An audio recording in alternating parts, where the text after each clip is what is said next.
BBM bumisita sa limi ni Jacqueline Jose.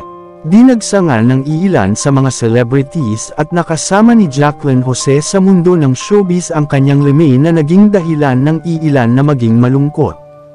Isa na nga rito ang president na si BBM na nakikiramay din sa biglaang pamamaalam ng premyadong actress. Isa nga si Jacqueline Jose sa mga artistang naging parte na rin ng kasaysayan ni BBM kaya tago sa puso sa kanya ang pagkawala ng nasabing biteranang actress. Hindi naman makapaniwala ang iilan sa pagbisita ng nasabing president. Nagpapahiwatig lamang nito na marami ang nagmamahal at humahanga sa nasabing actress na isa nga sa naging haligi ng industriya pagdating sa larangan ng pag-arte at sa mundo ng showbiz.